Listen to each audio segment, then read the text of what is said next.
coming up in just a moment, is always a huge draw over there. He tends to draw. I even asked. I'm gonna feed his head now because I see him sitting there and I know he's listening. I'll just go ahead and bring him up on stage. Let's just go ahead and do it. Because it's always fun. Every time I mention Paul, it says, when you're putting a new video up, the AI will say, your guest spots with Jared Yanis or Paul Markel are wildly popular. These two individuals clearly resonate with your audience. Paul Markel, student of the gun. Did you know you were that popular, my friend? No, but I believe you. You do believe me? I've got to cut you out here. Hold on just one second. I've got a little bit of a loop back on you, but we're going to fix that right now. So hang tight with me. Let's do that. All right, that should wipe you out. I think that got you taken care of. Good. No more loop back. All right, good deal. Sorry, just a little bit of technical problem on my end because the speakers that were feeding back into my brain cells, which is not a good thing on a Friday. So, Paul, let me go back and ask you that question again. Did you know you were that much of a draw, right? Let's feed your head. Go ahead, sir. I trust you. I believe you. It's not me. That's the algorithm over there, that's doing that trick. So the algorithm. Well, it's the AI over there that's got you wildly popular. So you resonate with the audience, which you do. That's why you're a regular guest on the show. We love having you here, man. I was talking to somebody just a little bit ago, and he said, I saw this video where a father had his daughter run up to him and say, Dad, did you know that there's this new thing called Weird AI? And they did a parody of Michael Jackson called Eat It. Okay. She referred to it as Weird AI. As Weird AI, huh? And I was like, dude, I totally believe that. Well, to me, it's weird. I sued him. And I wind up using the product of the company I sued every single day. And now they take my money every month. So there's a little bit of irony there. But, hey, every time I go there and see along the bottom that it can make mistakes and all that as a result of my lawsuit, I feel good about that. Okay? We know where we stand now, and that's all that mattered. Paul, did Greg tell you that we're going to rely on you for content today because we just kind of feel like doing that? Yes, he did. And I said, I most certainly can help you on that in that regard. Well, before you do that, I do want to cover one particular topic here with you today because Moms Demand Action, there's a Moms Demand Action candidate out there. Her name is Diane Kastenbaum. She's the Moms Demand Action-endorsed candidate for New York's 24th congressional district. And she is now overtly, blatantly, loudmouth Moms Demand Action, obnoxious, liberal way, screaming and pushing for a ban on all semi-automatic firearms which have actions designed to eject a spent shell casing after a bullet is fired. Now, that means every gun outside of a revolver, ladies and gentlemen, and I just want to make you aware of this for one reason, because this is the idiot saying the quiet part out loud, Paul. Now, she's probably going to get reined back in a little bit for saying that by Bloomberg. Hey, tamp it down. We don't want to let them know that yet. But she's running for office, clearly another example of a Democrat living in a bubble who does not understand that this is a losing proposition all the way around. So if you could help me explain that, that would be wonderful. I'd love your thoughts. Well, I don't know anything. I don't claim to know anything about the 24th district of New York. Don't have to. But it must be obviously an all blue, brainwashed area because, well, in the olden days, when they were smart, they shut their mouth about gun control until they won, and then once they had taken their seat, then they're like, oh yeah, we want to take your guns, but they never brought it up during a general election. That was always poison. That's how we knew we were screwed in 2012. And I feel kind of like I shouldn't have to say this, but I also know that there were people who were alive in 2012 who were not paying attention, maybe in junior high or high school or whatever, but now they're adults. And they're like, what are you talking about, 2012? And I'm like, in 2012, when Comrade Barry, Barack Hussein Obama, when he went out during the debate with, who was the mongoloid we ran against him in 12? Was it Romney? It was Romney, I believe. Yeah, it was Romney. That loser Romney. Yeah, well, Romney. We ran that Mongoloid Romney against him in 2012, and in the second debate, he started carping on. Comrade Barry did. Comrade Barry started carping on about AK-47s and weapons of war, and we need to get them off our streets. And I'm like, whoa, this is general election time. You do not start spouting gun control during the general. Mm-hmm. You do it to your base when you want to get the nomination, but you don't do it during the general unless you've already counted the votes. Okay, you bring up a great point. I knew. I was like, they've already counted the votes. Yeah, you bring up a great point. They've and already you'll figured also it out. notice that Biden and the Democrats did not move more to the center when it came to guns in the last two elections either, neither Harris nor previous.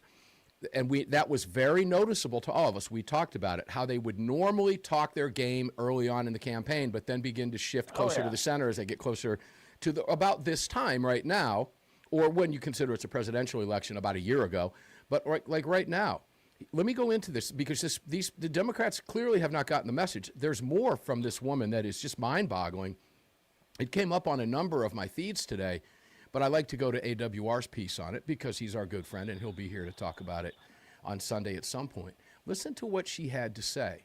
And again, I'm going to quote from her. She said, and this is coming from the Batavia Daily News, which published a video of her at a debate where she addressed a question about the 1994 to 2004 federal assault weapons ban by making clear she wants to reinstitute it. Here's what she said. I am absolutely against assault weapons. I think that they should be banned. We need a ban back in place. She went on also to say that she wants more mental health dollars going to people. That means you, ladies and gentlemen, to check your mental health because you want to own a gun that she doesn't like. And then she says, and I'll quote AWR here, I like the way he phrased this, she meandered mentally and linguistically, saying every single shooting we see, mass shootings, it's with automatic weapons. Automatic weapons. It's with assault rifles. I think we need to get them off of our streets. We need a ban. Now, her opponent, Alyssa Ellman, countered her, suggesting she doesn't even understand the difference between what she's talking about because she just mentioned automatic and semi-automatic, and intimating to her, of course, that the left is just wanting to ban things they don't simply understand. Here's how she responded. I actually think that those assault weapons also mean semi-automatics, and those are the ones that have been used to kill in these mass shootings. Then she ended with this. But I want to say I'm for the Second Amendment, but I am definitely against assault weapons, and that means semi-automatics also. Paul, we're getting ready to take a break. I'm going to let you chew on that one because I see you shaking your head. I love being able to see you on the radio program. When we come back, I'm going to turn the mic right over to you after what you just heard her say, because it kind of does go right back to your point. Now, this is just a stupid woman who is clearly, because she's a Moms Demand Action, she's taking their money. She's literally playing to them. There's no question about it. But she's stupid enough to think that that's going to work, and it very well might in her district. But, folks, there's blue districts out there. Jasmine Crockett got elected, for crying out loud. Maxine Waters got elected over and over again for years. Good heavens. When we come back, we'll tackle it with Paul Markel, student of the gun. Come back. Okay, just to refresh your memory here, I'm all for the Second Amendment, but I'm definitely against assault weapons, and that means semi-automatics, too. Moron. Go ahead, Paul. Mike's yours. Well, no, at some point in time, and I don't know when it's going to be, we might, as a nation, get tired of being ruled by morons and imbeciles. I hope that happens in my lifetime, that the people are like, all right, we've had enough of the imbeciles. Now, unfortunately, I don't see that happening because, quite frankly, there is this great divide. We witnessed it this week. There are people that were disappointed that a murderer. Yeah, let's talk. And I want to talk about that with you too. I'm glad you brought that up. We talked about it day before yesterday. Andy sat in for me yesterday. By the way, thanks, Andy Hoosier. I appreciate that. We had some last minute things that popped up with a broke down car. But yeah, we're going to talk about you're talking about Carmelo Anthony. Let's go there. But go back to what you were talking about. Very intriguing, and I know where you're going. I agree with you. But Paul, I think the process has already begun. When more people like her open their mouths with these boneheaded statements, and Paul, you've been around me long enough on the show to remember when I used to give out the Bonehead of the Week award, and we should probably start doing that again. And this one would clearly win. I mean, there's too many. We'd have to take a poll to figure out which one to win because the Democrats are just going so crazy now.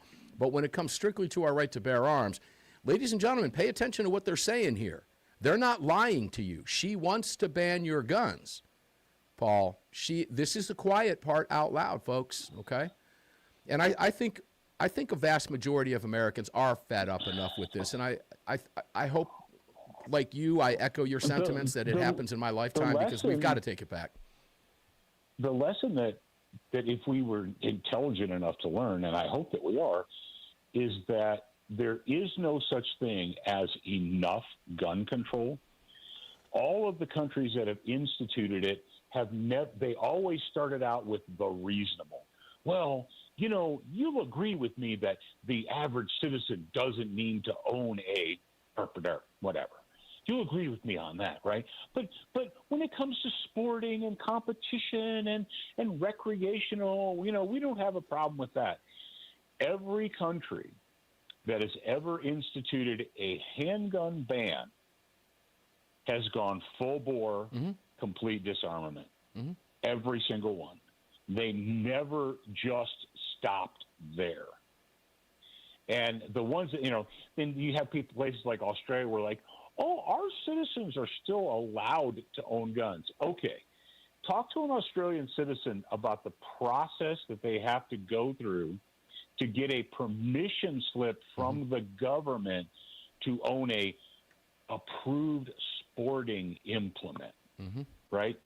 You're talking 12 to 14 months of rectal exams and fees and photographs and all of that nonsense to own a bolt-action rifle that holds 3 rounds or a pistol that you can use to compete, a .22 pistol for competition. They're never, ever, ever, ever going to stop. England, and I don't know if you've been watching what's going on in Ireland, brother. But what's going on in Ireland right now has been going on, but the media has been really like 1984 hiding it. Yeah. Belfast has been going up in smoke. Yeah. Greg just jumped in about Belfast. Yeah. That they can't hide it. They've been hiding it, but they can't anymore. They're like, oh, crap.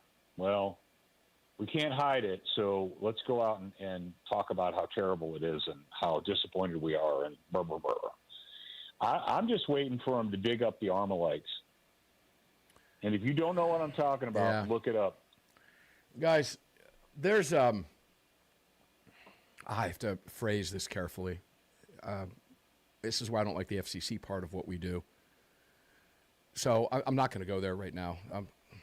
I'm not, only because I don't want to get me or you or anybody else in trouble. I don't want to get the show in trouble. And I certainly don't need anybody saying anything to Greg because I don't need to be bleeped out here. But I'm just going to take it back to the stupidity, because it is stupidity. When a woman says, like, the things that this woman is saying, I have to believe it is pure, utter stupidity. There's a difference between ignorance and stupidity. Ignorance, when left unattended, breeds it. Dumb. They get promoted for being stupid. Okay? Yeah, but never forget. Go ahead. Like our homeboy out in California, Danielle Ponce de Leon. This is a ghost gun that holds a 300 caliber clip and can fire 1 million rounds per second. And blah, blah, blah, blah. We all were like, this guy's a moron. Yeah. Like, he has no idea what he's talking about. They elevated him to the presidency of the Senate of California. Yeah. Didn't they make him the Speaker of the House or something crazy like that, or the President of the Senate? We hear these people saying stupid things. We're like, these people are morons, and we shouldn't take them seriously. The other side elevates them. They promote them. Well, because they say what the other side believes. Now, there are politicians out there who are very savvy, like a Barack Obama, like a Bill Clinton. I won't even give that credit to Hillary Clinton because Hillary Clinton was just a criminal punkette, to be fair. But they believe what when a politician says something that someone stupid believes, they get that support. That's who elevates those people. We're getting ready to take a break. When we come back, ladies and gentlemen, I'm going to give you some information on two powerhouse guests coming up on Sunday's Monster Cast. The Monster Cast is going to live up to its name.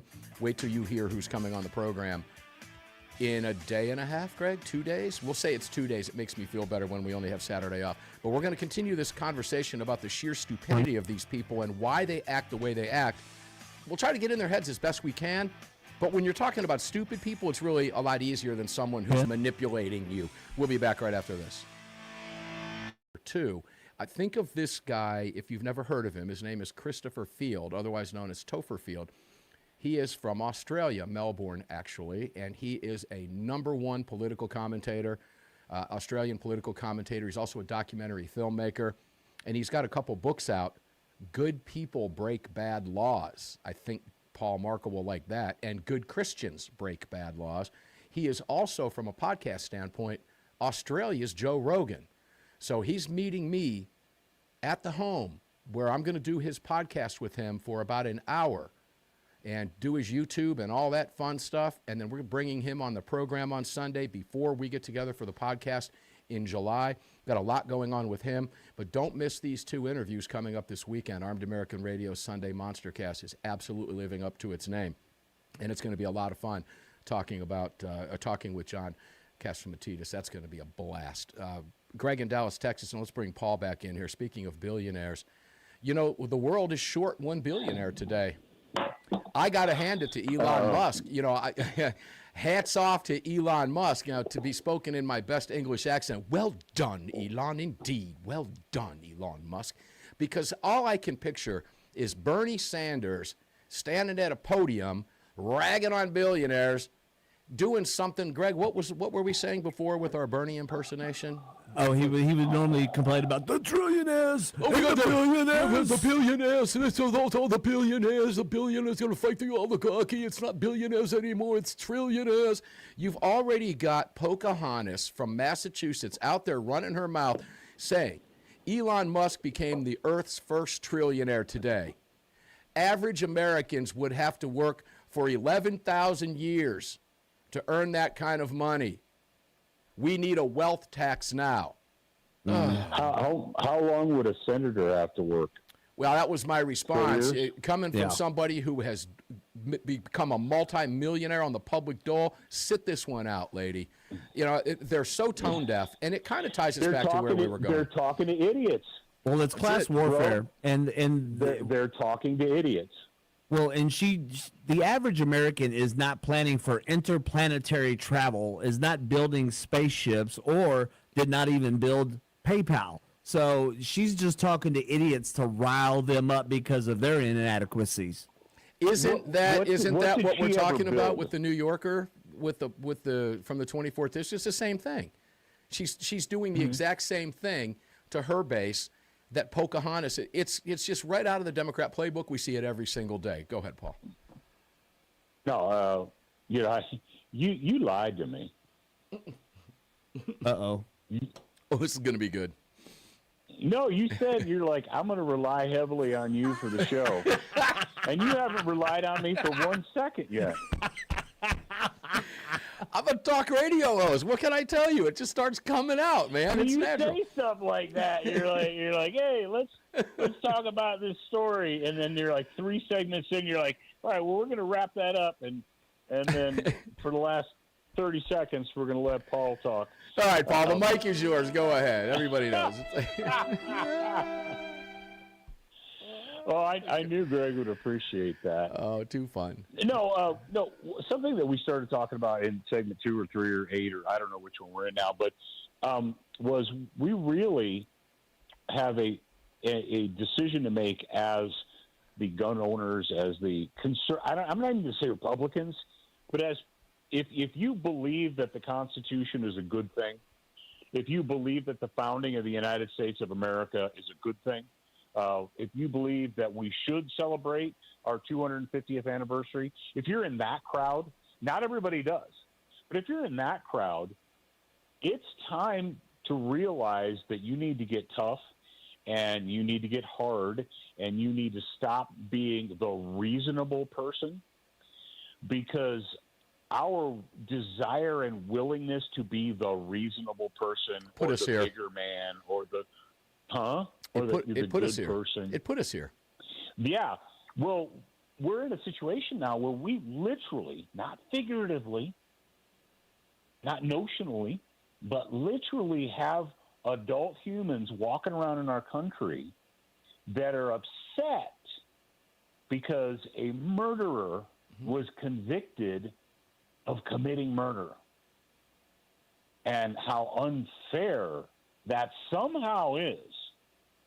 And this isn't like it was a he said, she said. It's like there were innumerable witnesses.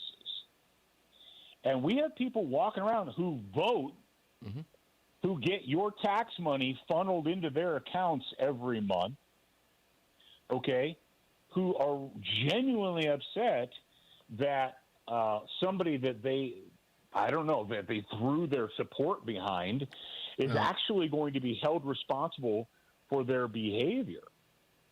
And they don't believe that that's right or fair. He's not even being held as responsible as he should be. 35 years, he's eligible for parole after 17 and a half years when he's 37 years old. Now, he's not going to get it. It's Texas, but that's not the point. He should have been given life or death, one of the two. Life.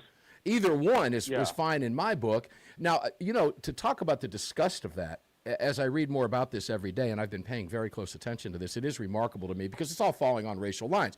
You've got the typical race baiters out there. Here's how bad their position is. And this came up, I cannot remember where I saw this yesterday, and I'd love to give credit on what show I saw this on. But take a listen to it from this perspective, Paul. Their position on the race issue is so bad, Ben Crump didn't even want to jump in and take advantage of this. One of the biggest race baiting attorneys on earth did not want to get involved here, and he would have put himself in there. The other one is Al Sharpton. They've both been silent on this. This was a clear-cut murder case, Sharpton's ladies and still gentlemen. alive? What's that? Sharpton's still alive? My thought, too. No. What do you mean he's still alive? Really, I Yeah, kind of thought he was gone. No. Look, okay. they couldn't get involved in this case because it was a clear-cut case. About 12 of the witnesses who were on scene, of those 12 witnesses, this was a racially diverse group of people that said this kid was at fault. Black, white, Hispanic. And you got the race baiters out there now who are just causing all kinds of problems. Paul, since you're running the show, why don't you just take us to the break? No black jurors. No, I'll take you to the break. No, and the point is, ladies and gentlemen, if you believe that the Constitution means what it says and that the founding of this country was a good thing, you're going to need to get strong.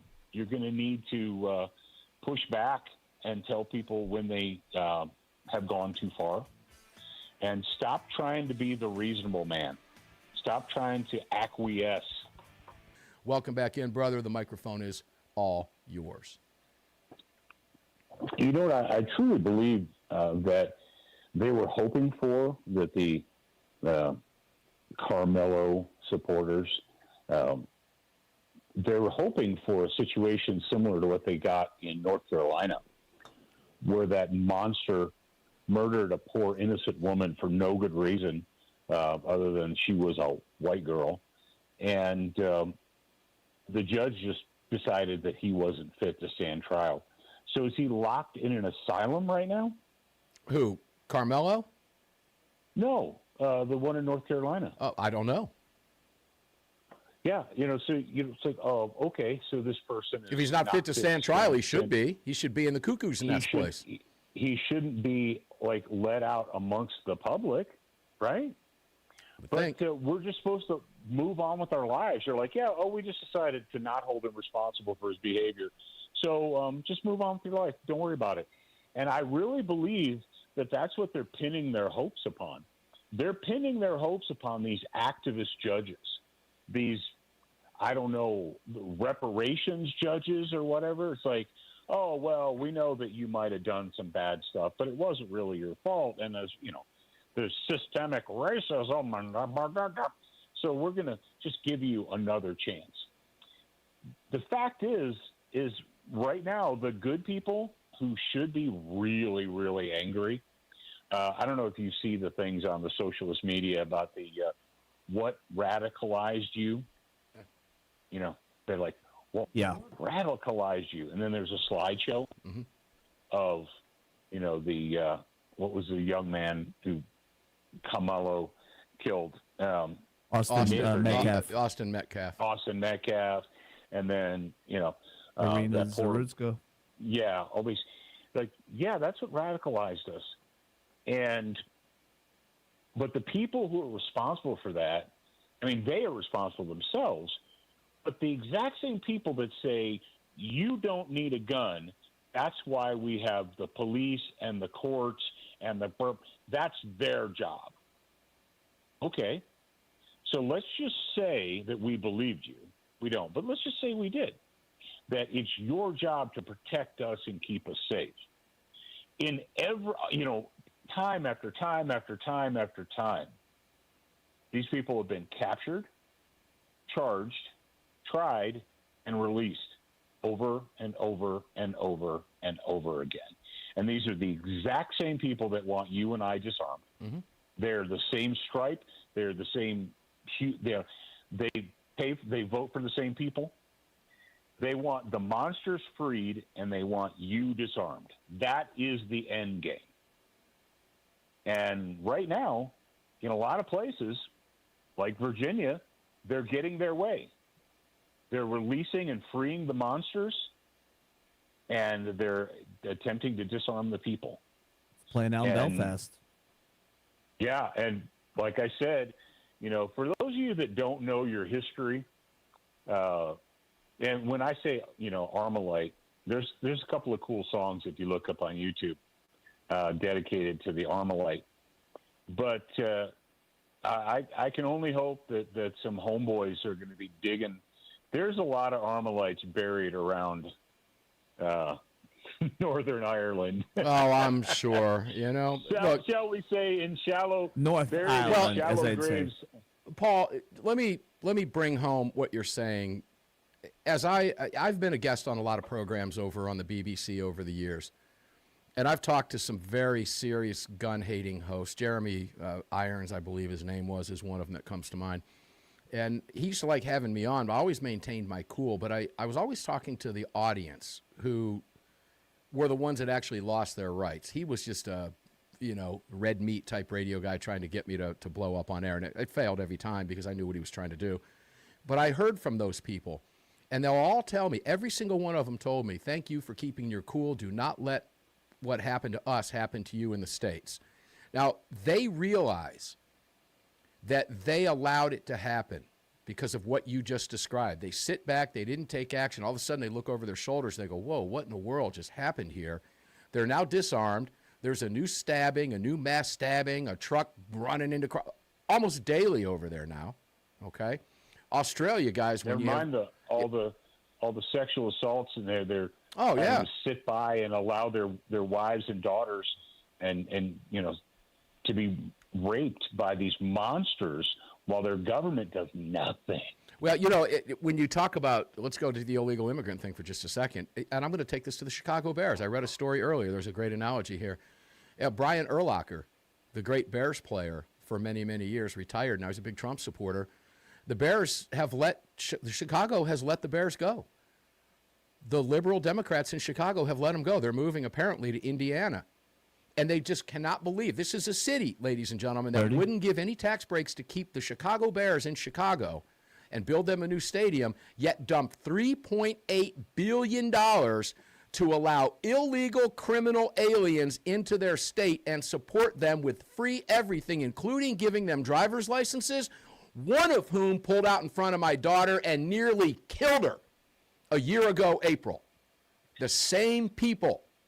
They get it. And on a smaller level, good. I'm glad the Bears are gone. Drive to Indiana, a bright red free state if you want to watch your football team, and blame the Democrats in power. Paul, I'm going to give you 30 seconds. Close us out. Tell us where everybody can find you and get your books. Oh, well, you can go to sotgu.com and sign up for training. The books are at this secret hidden website called Amazon. It's hidden, all right. Yeah, it's a secret website called Amazon, and you have to put in Paul Markel in order to find them. Yeah, well, if you're doing that, you can also add Mark Walters and George Hill and pick up my books. I've only got 3. I don't have as many as Paul.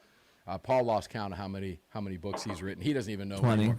Hey, Paul Markel, SOTGU.com, brother. Use the AAR promo code over there and get some training, ladies and gentlemen, and save some bucks. Take advantage of everything Paul offers you. When we're going to get up and do it again Sunday, folks. I got a great, huge monster lineup. Enjoy your weekend. I'll see you on the radio Sunday.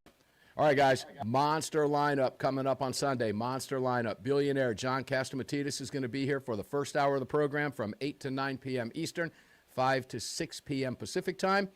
And in the second hour of the program, we're going to have Christopher Field, huge podcaster, just a big name, great conservative, great gun supporter in Australia, the podcaster, the documentarian, the political commentator. He's going to be here. It's going to be a great first 2 hours. And then we're going to cap it off with a Classic Armed American Radio roundtable. Don't miss the program on Sunday.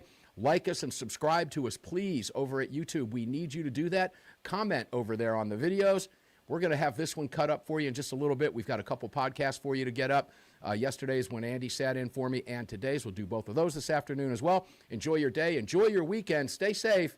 And I'll see you on the Monster Cast. And it's going to be a Monster Cast on Sunday, 8 to 11 Eastern, 5 to 8 Pacific. Thanks for tuning in. We'll see you on the radio, guys, and right here at YouTube.